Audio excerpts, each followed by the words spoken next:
Carta do apóstolo São Paulo aos Romanos, capítulo 8, versículo de número 31. Ouçam o que diz: Que diremos, pois, à vista destas coisas? Se Deus é por nós, quem será contra nós? Vamos repetir isso? 1, 2, 3. Se Deus aquele que não poupou o seu próprio filho, antes por todos nós o entregou, porventura não nos dará graciosamente com ele todas as coisas? Quem intentará acusação contra os eleitos de Deus? É Deus quem os justifica. Quem os condenará? É Cristo Jesus quem morreu, ou antes, quem ressuscitou, o qual está à direita de Deus e também intercede por nós. Quem nos separará do amor de Cristo? Será tribulação, ou angústia, ou perseguição, ou fome, ou nudez, ou perigo, ou espada? Como está escrito: por amor de ti somos entregues à morte o dia todo. Fomos considerados como ovelhas para o matadouro. Em todas estas coisas, porém, somos mais que vencedores, por meio daquele que nos amou. Porque eu estou bem certo de que nem a morte, nem a vida, nem os anjos, nem os principados, nem as coisas do presente, nem do porvir, nem os poderes, nem a altura, nem a profundidade, nem qualquer outra criatura poderá separar-nos do amor de Deus que está em Cristo Jesus, nosso Senhor. Que lindo ler isto. Que alegria e que privilégio, nesse início de ano de 2024, nós termos acesso a estas palavras que foram escritas num tempo tão distante de nós, mas que ainda hoje nos provoca, nos chama para o entendimento de que Deus é por nós. Queridos irmãos e irmãs, a mensagem cristã é única. O Evangelho é de uma beleza única e singular. Nenhum pensamento humano, nenhuma corrente filosófica consegue ser mais atrativa, consegue ser mais atraente do que o Evangelho. Diante da beleza do Evangelho, da riqueza do Evangelho, do significado do Evangelho, do poder do Evangelho, eu faço as seguintes perguntas, evidentemente, perguntas retóricas. Qual o segredo de homens e mulheres, ao longo da história cristã, terem dado as suas próprias vidas pelo testemunho do Evangelho? Que mensagem é esta que ao longo dos milênios, 2 milênios, ao longo dos séculos, nós lemos nas páginas da história que homens e mulheres foram capazes de dar as suas próprias vidas por esta mensagem? Que mensagem tão extraordinária, que mensagem tão gloriosa é esta, a mensagem do Evangelho, que homens e mulheres assumiram compromisso radical com este Evangelho, a ponto de irem até as últimas consequências por esta mensagem, a mensagem do Evangelho. O que há de encantador no Evangelho de Jesus Cristo, que jovens missionários arriscam suas vidas em terras distantes por sua causa, deixam pai, mãe, deixam cursos universitários pela metade, trancam faculdades, abandonam um futuro profissional promissor e se dão nas grandes frentes de missões, com um único objetivo em seu coração: vou levar até as últimas consequências a pregação do Evangelho. Quais os conteúdos de uma mensagem que há mais de 2000 anos vem arrebatando pessoas, transformando-as e dando um sentido às suas vidas de forma única e singular? Que mensagem é esta? Que ainda no primeiro século, seguidores do caminhante de Nazaré, seguidores do carpinteiro de Nazaré, do pregador da Galileia, se sentiam privilegiados ao serem açoitados por sua fé e consideravam isso um ato digno e honroso, qual seja sofrer pelo nome de Jesus Cristo, o nosso Senhor. O que há de extraordinário nesta mensagem? Que cristãos morriam com um sorriso nos lábios, agradecendo a Deus o privilégio de estarem morrendo pelo Evangelho. Nós lemos no livro de Atos que os discípulos, os apóstolos, depois de terem levado uma surra pesada, saíram saltitantes, alegres, celebrando, com um sorriso no canto da orelha, agradecendo o privilégio de terem sido achados dignos, de apanharem pelo nome de Jesus, pelo testemunho de Jesus. De onde veio tanta firmeza, tanta coragem e convicção aos primeiros cristãos que foram mortos nas arenas e nos jogos romanos? Queridos irmãos e irmãs, não há dúvidas, e eu posso falar a vocês sem medo de errar, sem titubear, que a força da mensagem do Evangelho é a própria pessoa de Jesus Cristo Nazareno.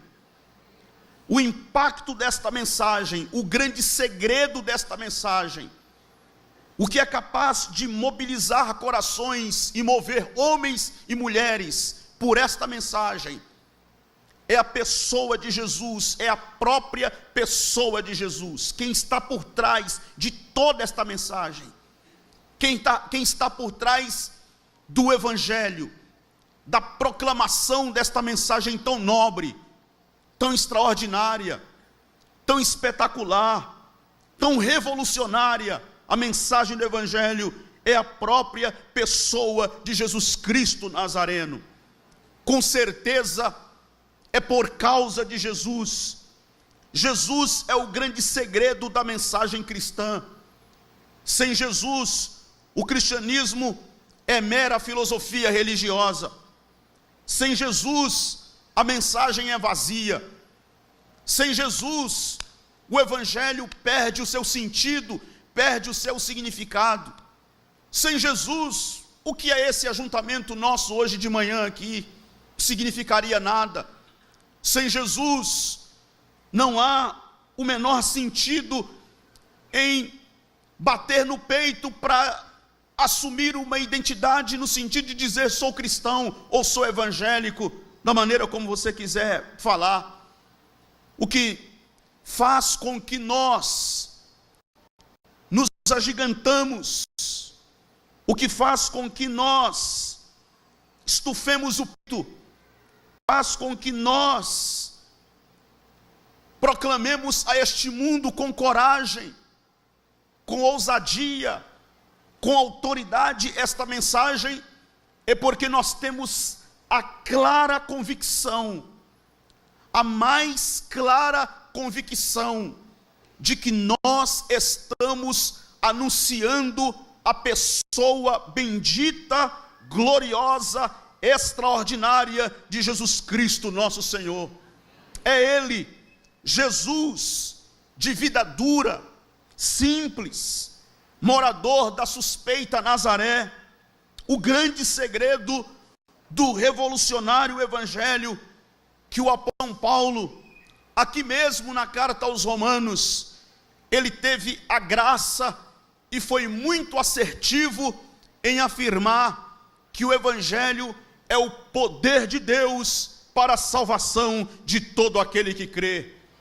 E é a partir de Jesus que o apóstolo São Paulo ousa fazer algumas declarações a respeito de Jesus, ou a respeito de Deus, em Romanos capítulo 8, versículo 31 ao 39.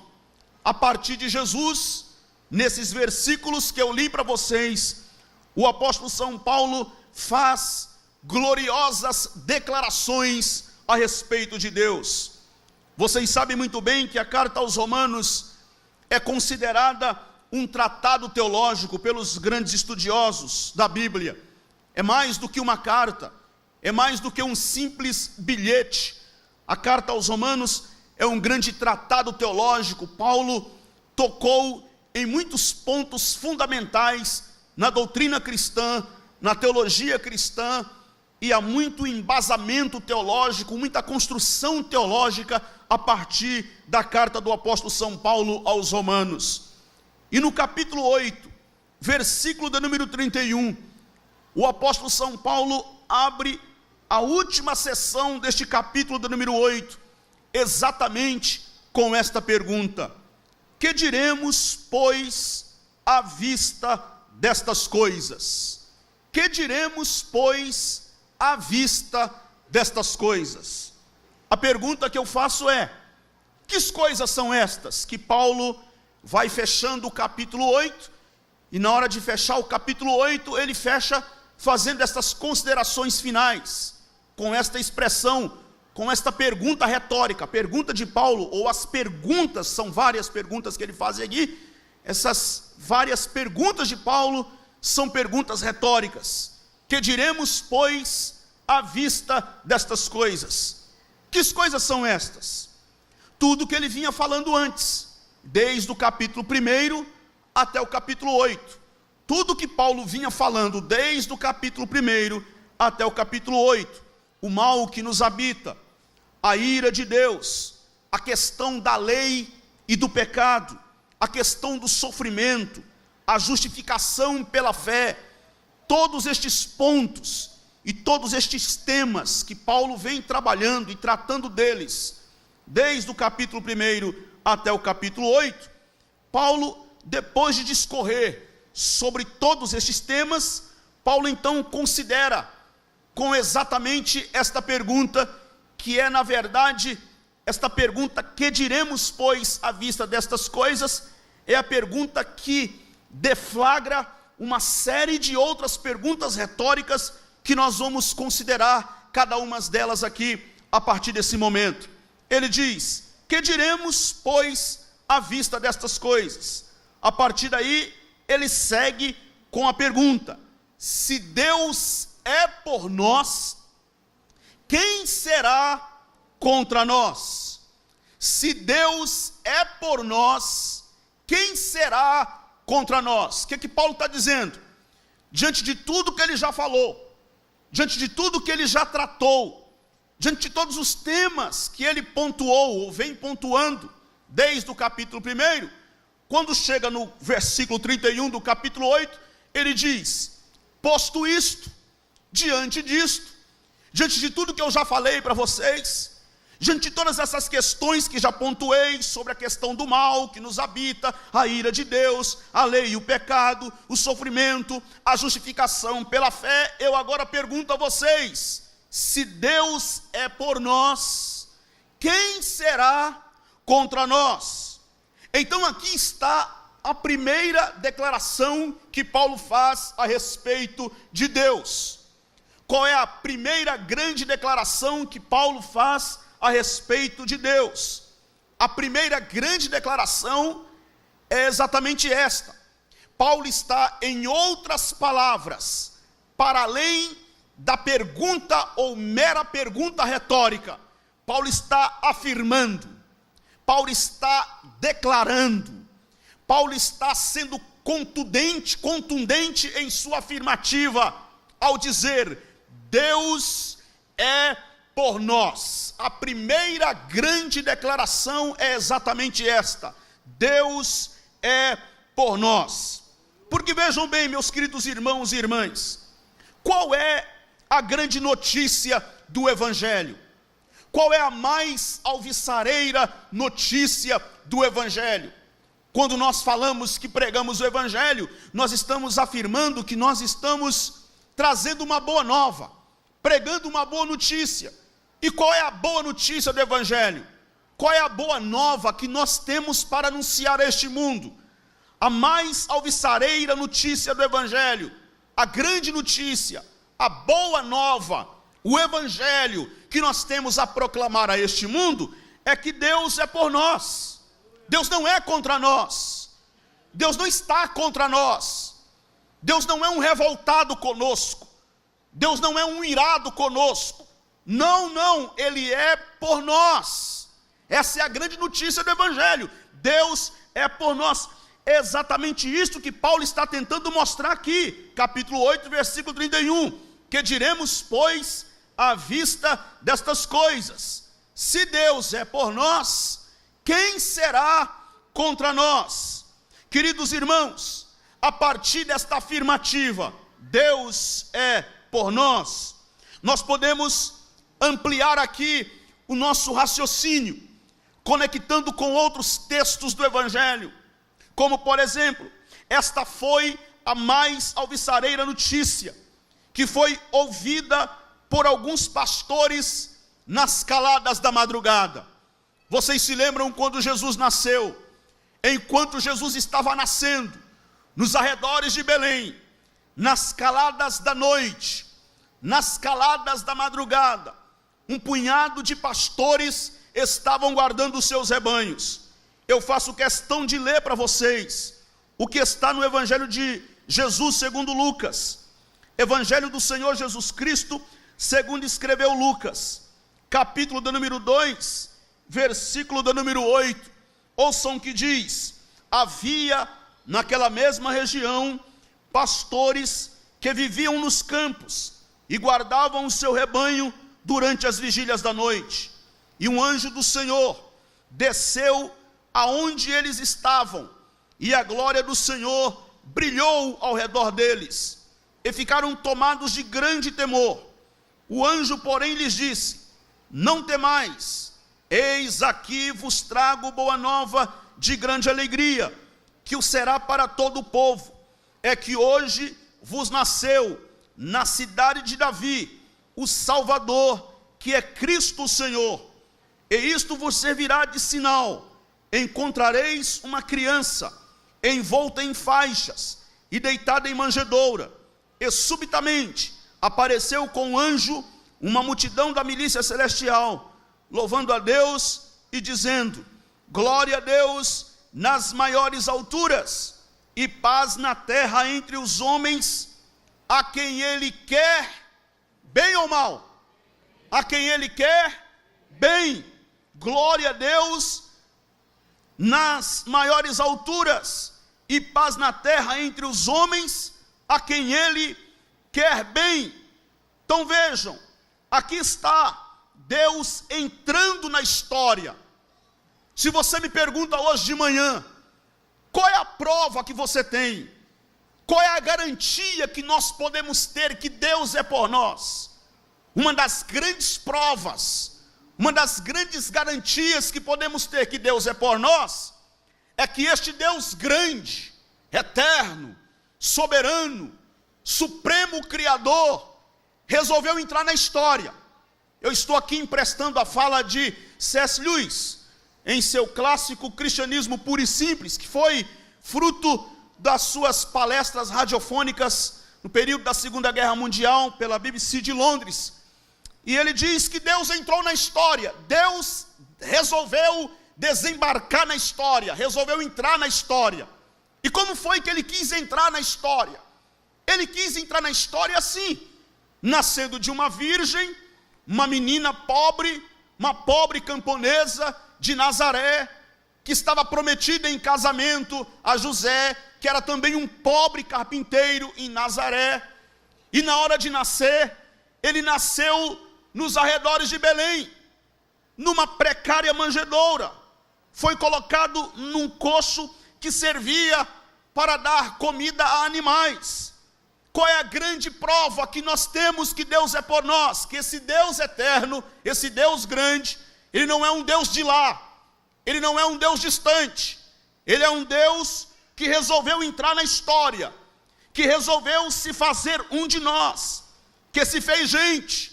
É o Verbo que se fez carne e habitou entre nós, e nós vimos a sua glória como a glória do unigênito do Pai, cheio de graça e de verdade. Ele entrou na história, desembarcou na história, resolveu assumir na sua própria pele a dor de ser gente. Ele assumiu todas as contingências humanas, ele assumiu os nossos medos, ele assumiu os nossos temores.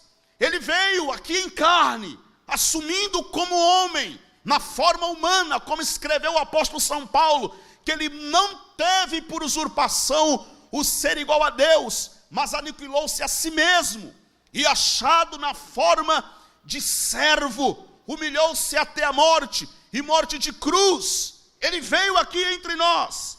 E o que me chama a atenção, sabe o que é? É que esse Deus grande, esse Deus eterno, esse Deus poderoso, que entra na história, que nasce de uma virgem, esse Deus que veio aqui se fazendo carne, o Verbo encarnado, a palavra de Deus encarnada, ele entra na história e entra de forma discreta, ele entra de forma silenciosa. Vejam bem, todos vocês sabem, ao nascer o filho de uma grande celebridade, o que os jornais, as principais revistas, os grandes jornalistas fazem questão de alardear, de alarmar. Olha, nasceu filho da fulana, filho do fulano, uma grande celebridade, um presidente, como por exemplo, quando nasceram os filhos da princesa, saudosa princesa Diana, lá na Inglaterra, todo aquele alarme, todos os holofotes, está nascendo o Pai da eternidade, o príncipe da paz, o Rei dos reis, o Senhor dos senhores, o Emanuel, o Deus conosco, o Deus forte, o maravilhoso, o conselheiro, o Cristo de Deus, está nascendo, entrando na história, e ele entra de forma silenciosa, não faz alarme. A notícia em primeira mão não foi dada nos palácios, a notícia em primeira mão não foi dada a Herodes, a notícia em primeira mão não foi dada a César, a notícia em primeira mão não foi dada pelas principais páginas de jornais da época, a notícia em primeira mão foi dada a proscritos pastores, a pastores de ovelhas. Quem eram os pastores? Os pastores eram os proscritos da sociedade daquela época. Esse trabalho de pastorear ovelhas, ser pastor de ovelhas, isso era trabalho para desqualificado, era mão de obra desqualificada. Ninguém quer esse tipo de trabalho, é um trabalho sujo, é um trabalho de ralé, é um trabalho de gente pobre, é um trabalho de gente excluída, de gente marginalizada, pois esses punhados de pastores, ou esse punhado de pastores proscritos, discriminados, marginalizados, que fazem um trabalho para aquele contexto, é uma mão de obra barata, trabalho sujo, no sentido de que é um trabalho que todos desprezam. É para estes que a notícia em primeira mão é dada. Qual é o tratamento? Só para você pensar comigo. Qual é o tratamento que recebe um imigrante sujo, que trabalha pela sobrevivência na porta de uma mansão de luxo? Assim eram tratados pastores, pois o príncipe da paz entra na história silenciosamente, nascendo num estábulo, e o seu berço era um coxo para alimentar animais. Pastor, Deus é por nós? Eu digo sim, Deus é por nós. Ele entrou na história, nascendo de uma virgem, entrou silenciosamente, e a notícia em primeira mão foi dada aos pastores proscritos, excluídos e marginalizados daquela sociedade, para dizer o seguinte: é só no cristianismo, é só no evangelho que nós temos um Deus que sabe o que é ser gente. É só no evangelho que nós temos um Deus que sabe o que é ser pobre.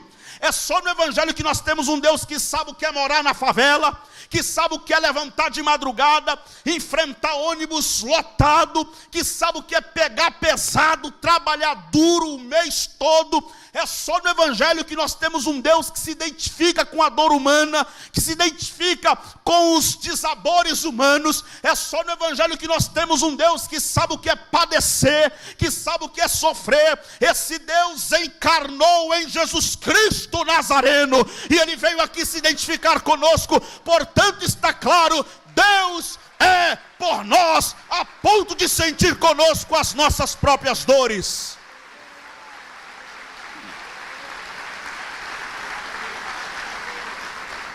Mas ainda, meus queridos irmãos, se for possível, me ajuda no retorno aqui, querido, por favor, só um pouquinho mais de retorno. Mas ainda nós podemos considerar aqui uma segunda prova.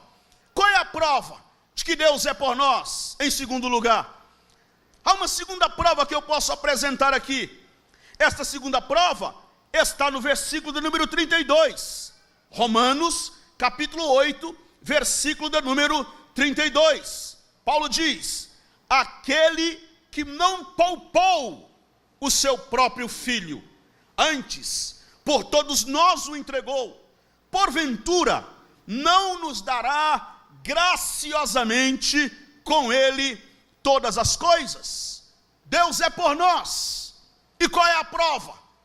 Além dele ter sido feito um de nós, humilhou-se, esvaziou-se, tomou a forma humana, veio viver entre nós, experimentando na sua própria pele todas as contingências humanas, toda a tragédia humana, toda a tragédia de ser gente.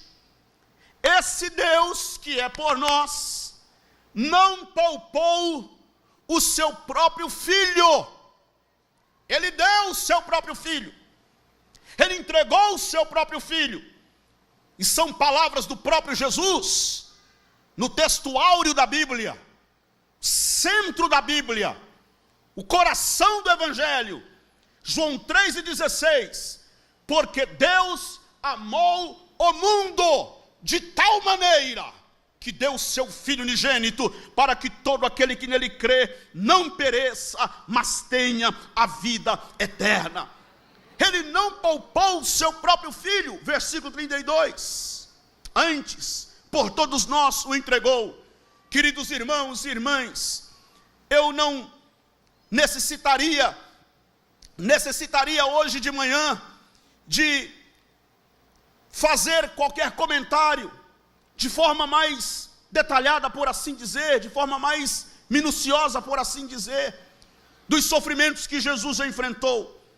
Ele sofreu, ele foi açoitado, ele foi espancado, ele foi torturado com requintes de crueldade, enfrentou zombarias, foi zombado, cuspiram na sua face, bateram no seu rosto, tripudiaram sobre a sorte dele, rasgaram todas as suas vestes, ele enfrentou vergonha de nudez, espancaram o meu Cristo quase que até a morte, no tronco de tortura. Na verdade, Charles Swindoll, em seu clássico livro Das Trevas ao Amanhecer, ele comenta sobre as sessões de torturas e de espancamentos que Jesus sofreu, e ele diz que a brutalidade dos açoites eram tão agressivas, eram tão cruéis, eram tão perversas, que muitas vítimas não suportavam e morriam ali no tronco de tortura. Tal era a brutalidade dos açoites.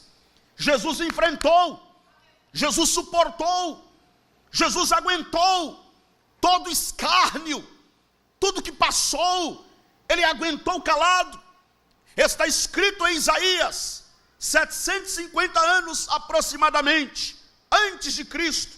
Isaías aparece na história profetizando: quem creu em nossa pregação e a quem foi revelado o braço do Senhor, porque foi subindo como renovo perante ele, e como raiz de uma terra seca, não tinha aparência, nem formosura, olhámo-lo, mas nenhuma beleza havia que nos agradasse, era desprezado, e o mais rejeitado entre os homens, homem de dores, e que sabe o que é padecer, e como um de quem os homens escondem o rosto, era desprezado, e dele não fizemos caso.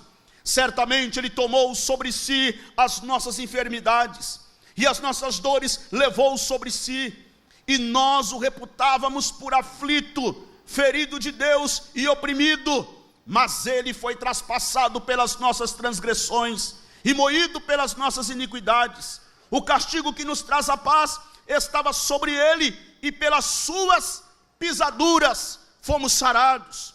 Todos nós andávamos desgarrados como ovelhas, cada um se desviava pelo caminho, mas o Senhor fez cair sobre ele a iniquidade de todos nós.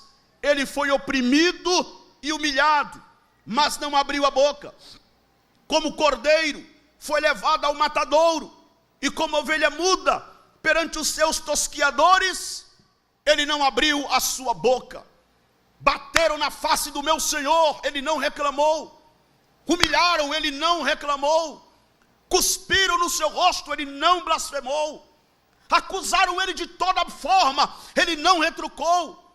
O silêncio de Jesus diante das acusações foi tão grande, que o Evangelho diz que Pilatos ficou admirado. Pilatos olhou para Jesus e disse: vejam quantas acusações te fazem. Você não vai se defender? Você não vai falar nada? Você não vai retrucar? E ele calado, quieto. E Pilatos ficou ainda mais indignado: como ousa me ignorar? Como ousa não me responder absolutamente nada? E aí Pilatos caiu na bobagem de naquele momento falar com Jesus de verdade. E aí Jesus olha para Pilatos e diz: eu vim por causa da verdade, para dar testemunho da verdade. E mais uma vez Pilatos caiu na bobagem de perguntar para Jesus o que é a verdade. E quando ele perguntou o que é a verdade, contou novamente com o silêncio de Jesus. Jesus não quis dar uma aula para Pilatos o que é a verdade. Jesus não quis discorrer filosoficamente, teologicamente, doutrinariamente para Pilatos o que é a verdade. Jesus simplesmente ficou calado, quieto, olhando, encarou. Eu imagino que Jesus encarou dentro dos olhos de Pilatos. O texto não diz, mas o tom do texto do Evangelho de João dá a entender que há uma pausa, e é nesta pausa em que Jesus firma os seus olhos dentro dos olhos de Pilatos, e Pilatos olha para Jesus, e ele se desconcerta, e todo desconcertado volta-se para a multidão e diz: não vejo nele culpa alguma. Sabe por quê? Porque quando ele te pergunta o que é a verdade, Jesus estava diante dele, ali estava a verdade encarnada. Porque para nós cristãos, verdade não é um conceito filosófico, verdade não é um conceito doutrinário, não é um conceito teológico. Eu fico vendo crentes debatendo aí nas redes sociais numa agressividade terrível. Um xinga o outro ataca o outro, chama o outro da igreja do outro de seita, e diz que o outro é herege, e diz que o outro é apóstata, e partem para as ofensas pessoais, sem discutir o conteúdo, e cada um dizendo que está defendendo a verdade. Pois deixa eu te dizer, no Evangelho, verdade não é conceito teológico, verdade não é conceito filosófico. No Evangelho, verdade é uma pessoa, e quem é esta pessoa? É a pessoa bendita e maravilhosa de Jesus Cristo. Ele é a verdade, quando ele disse: eu sou o caminho, a verdade e a vida. Louvado seja o seu nome.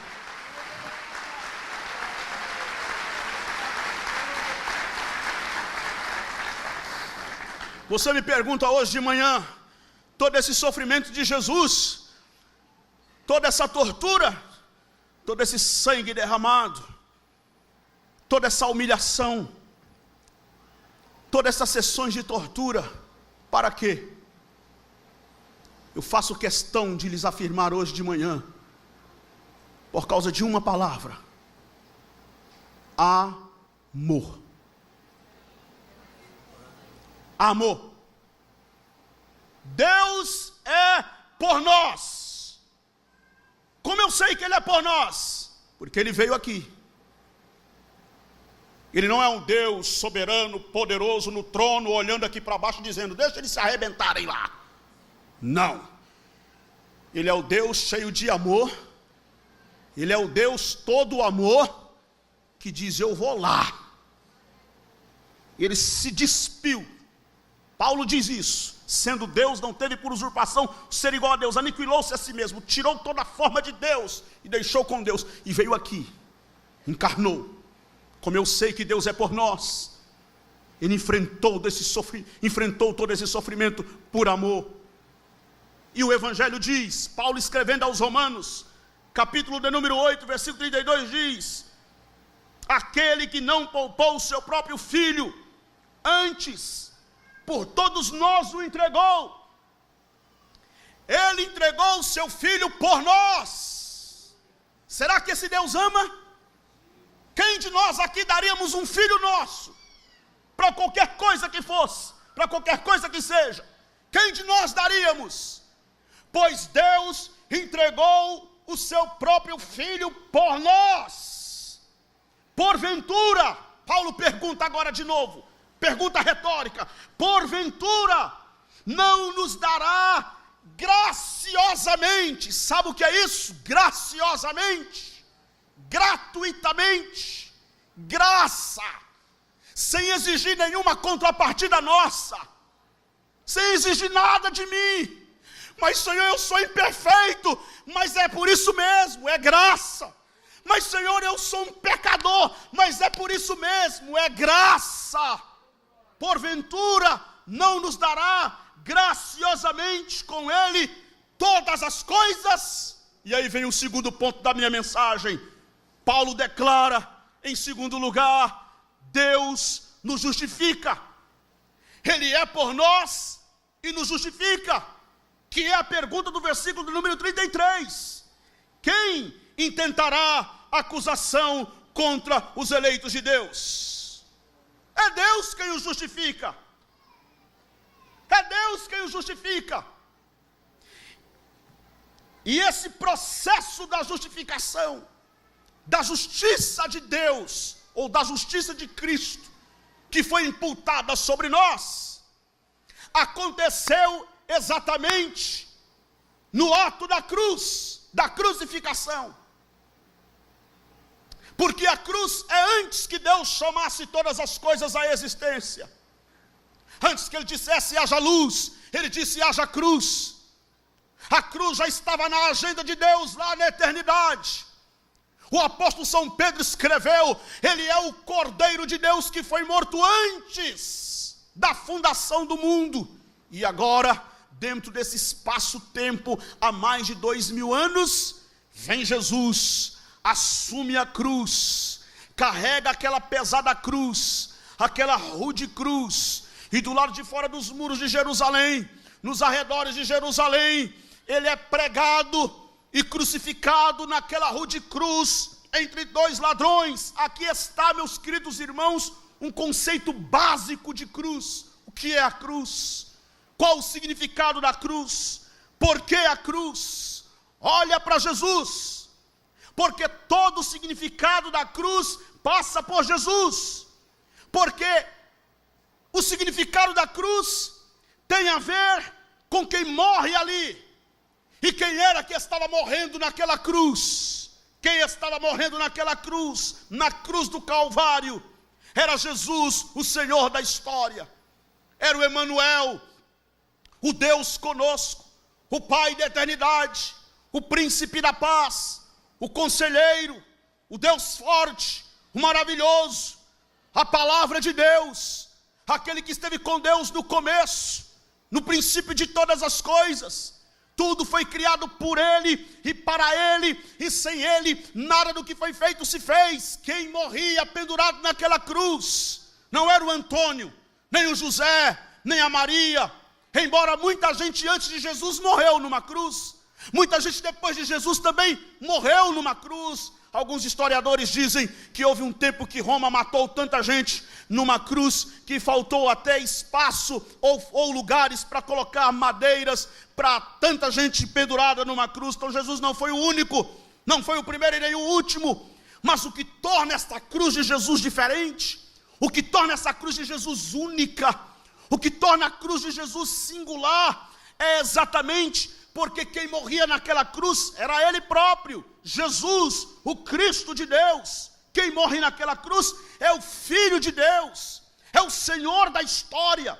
Nele habita corporalmente toda a plenitude da divindade. É por causa de Jesus que a cruz tornou-se o evento de maior significado na história da humanidade.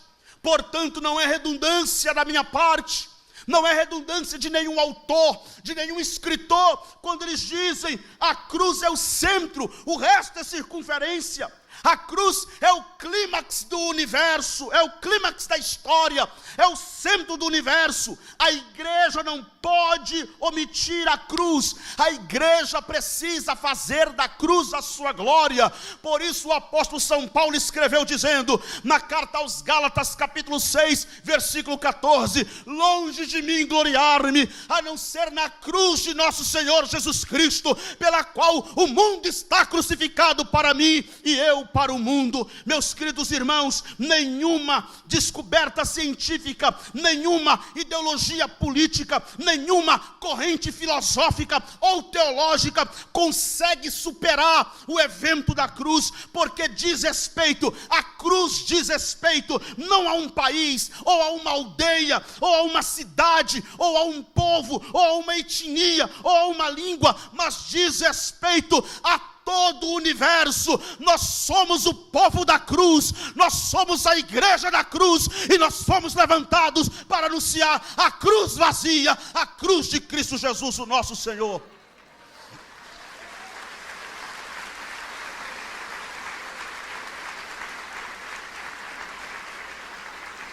É a partir do versículo de número 34, quando Paulo diz, versículo 33, perdão, quando Paulo diz, quem tentará acusação contra os eleitos de Deus, é Deus quem o justifica, que ele traz embutido um dos maiores conceitos de cruz. Sabe por quê?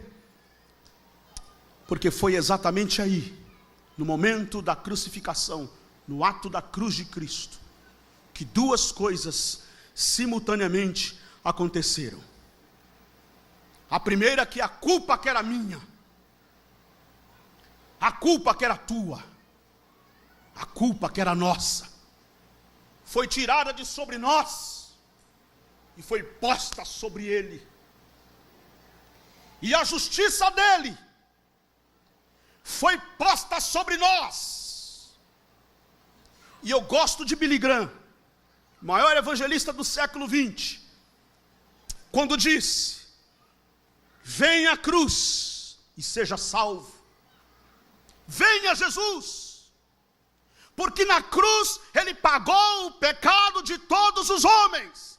O que é que eu faço, pregador? Creia, então somente creia, e você vai ter segurança absoluta, porque todo aquele que crê já é considerado justo, não porque eu seja em si mesmo. Ninguém aqui hoje de manhã tem cacife diante de Deus para se levantar, bater no peito e dizer: eu sou justo em mim mesmo. Mas nós podemos nos levantar e dizer: eu não sou justo em mim mesmo, mas a justiça de Cristo foi imputada sobre mim. Justificados pelo sangue de Jesus, temos paz com Deus. Louvado seja o nome do Senhor.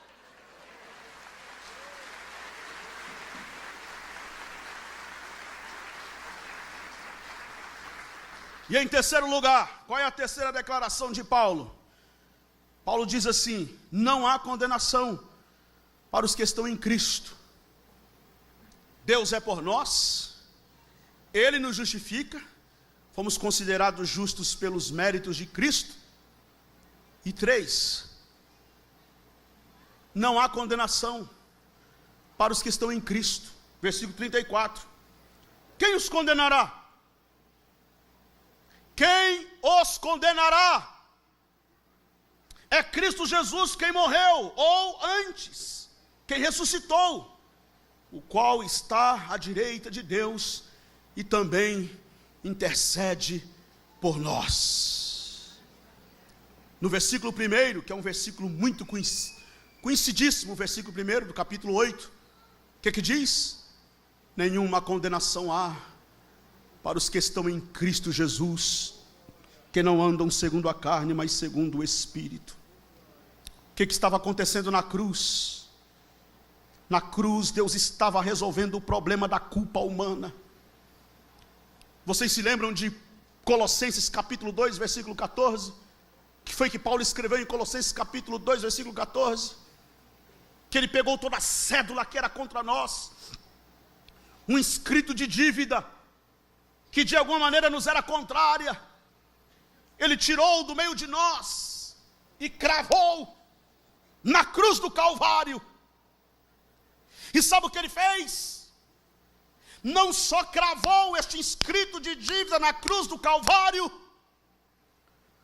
como Ele expôs publicamente os poderes, as autoridades, triunfou sobre eles na cruz, envergonhando os poderes das trevas, de uma vez por todas, declarando a falência do inferno, dos poderes da morte e de Satanás, e declarando para nós, o seu povo, a vitória completa pelo sangue de Jesus Cristo, vertido na cruz do Calvário.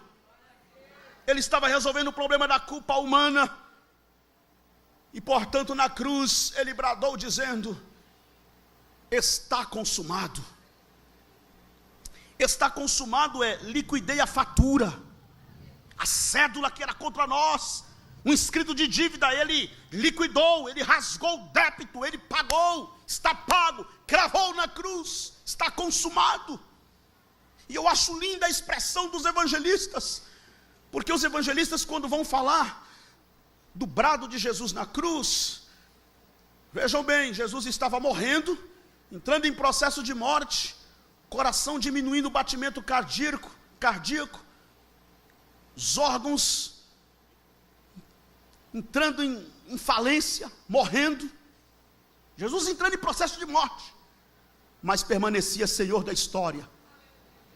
E como Senhor da história, os evangelistas colocam lá que ele bradou com grande brado, ou algumas traduções dizem que ele clamou com grande voz. Não foi um grito de desesperado, um grito de quem está morrendo, desesperadamente morrendo. Ele clamou com grande brado, clamou com grande voz. E aqui está um conceito da morte de Jesus, que nós cristãos não cremos que quem matou Jesus foram os romanos, e também não cremos, não pregamos que quem matou Jesus foram os judeus. Como que isso se deu? Palavras do próprio Jesus, ele próprio responde: por isso o Pai me ama. Evangelho de João, palavras de Jesus: por isso o Pai me ama, porque eu dou a minha vida e a tomo de volta. Ninguém a tira de mim, eu é quem a dou livremente. E na cruz, Senhor da história, com as rédeas da história em suas mãos, morrendo, mas dizendo à morte: morte, não se atreva, não se atreva, porque eu permaneço Senhor da história.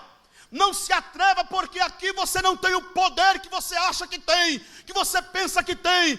Entregou o Espírito ao Pai, inclinou a cabeça e expirou, rasgou o débito, está pago, está consumado, mas ao terceiro dia ressuscitou e está vivo para dizer a esta igreja que nós não temos nenhuma condenação contra nós, porque Deus é por nós. Você me diz: pastor, eu estou cheio de culpa, eu sou uma pessoa cheia de culpa. Eu vim aqui hoje de manhã, o ano está começando agora, é o segundo domingo do ano de 2024. Eu fiz um voto para entrar nesse ano assim mais firme, para entrar nesse ano assim mais, mas eu já estou vendo que a coisa não tá indo do jeito que eu imaginei. Eu sou culpado, eu já sentei nos divãs dos psicanalistas, eu já frequentei os escritórios, os consultórios dos psicólogos, eu já fiz tratamento A, já fiz tratamento B, eu tomo remédio X, eu tomo remédio Y, mas é uma culpa, uma angústia no meu peito que não sai nunca. Eu quero te dizer hoje: venha a cruz de Cristo e seja livre, porque na cruz Ele eliminou toda a culpa. Ninguém está aqui debaixo de culpa, porque na cruz nós fomos considerados justos pelo sangue de Jesus Cristo vertido na cruz do Calvário. Não há condenação. Sabe uma coisa que eu fico intrigado, irmãos? Eu fico intrigado com alguns crentes com a Bíblia debaixo do braço. Bíblia debaixo do braço. Está indo para onde, irmão? Estou indo para o culto, hoje é ceia, vou tomar santa ceia do Senhor hoje. Aí vai para o culto, toma santa ceia, alegre, animado. Quando é na outra semana, você encontra ele está de cabeça baixa. Sabe o que é, pastor? Um dia um irmão falou isso para mim, falou: pastor, o senhor sabe, eu não acredito em macumba, mas o senhor sabe que a inveja, o senhor sabe que pega. Eu falei: pega. Com medo. Peraí, você foi ao culto, você participou da Santa Ceia, você está com a Bíblia debaixo do braço, você diz que crê em Jesus e você está com medo do quê? Do mal olhado? Pastor, é uma praga que jogaram. Sabe o que é, pastor? É uma maldição. E aí ele vai para as igrejas, ele faz a campanha da quebra da maldição. Uma igreja aqui em São Paulo com uma placa bem grande, estava escrito assim: grande campanha do desencapetamento total. E ele corre para lá para fazer a campanha do desencapetamento total, para quebrar a maldição hereditária de A, a maldição hereditária de B. É porque o pai, é porque o avô, é porque o tataravô. Eu quero te dizer hoje: há poder no sangue de Jesus, não há condenação, porque nós estamos debaixo do sangue vertido na cruz do Calvário. Pode aplaudir mais forte ao nome de Jesus.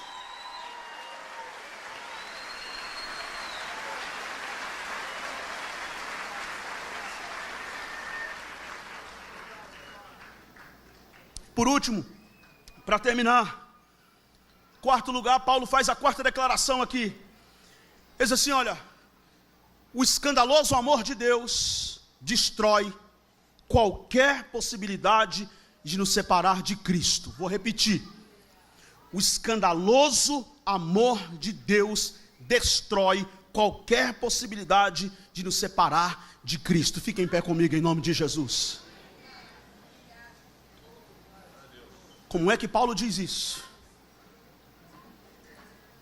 Nos versículos de número 34, ou seja, 35 ao 39, ele diz assim: quem nos separará do amor de Cristo? Quem?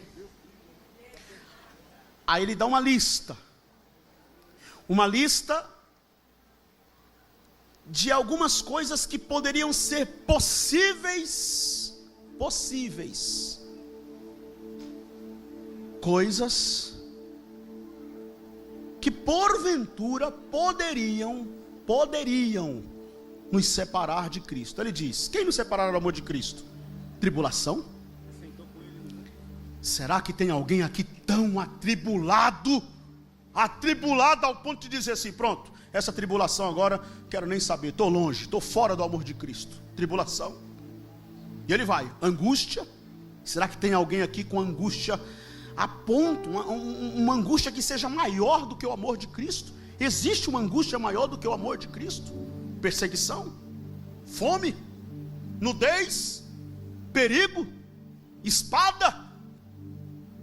Como está escrito: por amor de ti somos entregues à morte o dia todo, fomos considerados como ovelhas para o matadouro. E aí o versículo do número 37 é muito mal usado por alguns pregadores irresponsáveis, por pastores da teologia da prosperidade, que gostam de citar esse versículo fora do contexto, dizendo: em todas estas coisas somos mais do que vencedores. Pisa aí, irmão, na cabeça do diabo, porque nós somos mais do que vencedores. Mas qual é o contexto aqui? Qual é o contexto? É isso que Paulo está falando? Qual é o contexto de Paulo? Antes do 37 ele diz assim, ó: por amor de ti, Paulo cita a escritura, como está escrito: por amor de ti somos entregues à morte o dia todo, fomos considerados como ovelhas para o matadouro. Mas em todas estas coisas, que coisas? O fato de que somos levados como ovelhas para o matadouro. Mas em todas estas coisas somos mais que vencedores. Mais que vencedores. E ele continua dizendo o seguinte: eu estou certo, estou convicto, estou seguro de que nem a morte, nem a vida, nem os anjos, nem os principados, nem as coisas do presente, nem do porvir, nem os poderes, nem a altura, nem a profundidade, nem qualquer outra criatura poderá separar-nos do amor de Deus que está em Cristo Jesus, o nosso Senhor. Nada é mais forte do que o amor de Deus por você. Nada é mais forte do que o amor de Deus por nós. Este amor é incomparável, é insondável, é inigualável.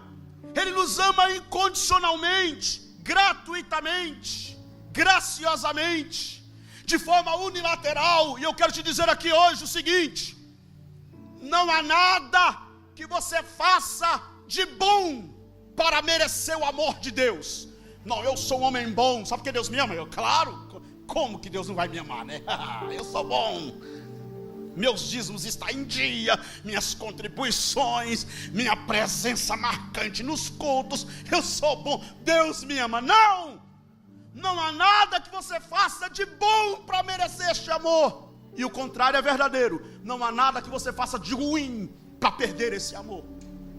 Ele ama, simplesmente ama. Como explicar esse amor? Não sei. Eu não sei. Como explica? Não sei. Mas Ele ama, gratuitamente, graciosamente. É o Pai amoroso e bom que nos ama. O que nos resta agora diante dessa verdade?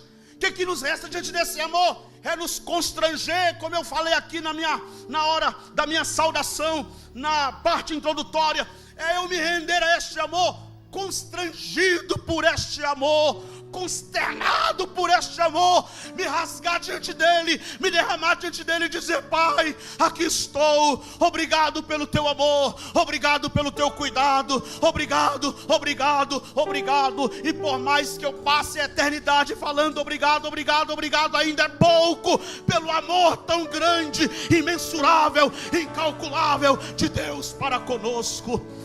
Eu quero que hoje, meu irmão, minha irmã, moço e moça, você que veio aqui neste domingo pela manhã, o segundo domingo do ano de 2024, e você diz assim: pastor, eu quero caminhar 2024 nesta consciência do Evangelho.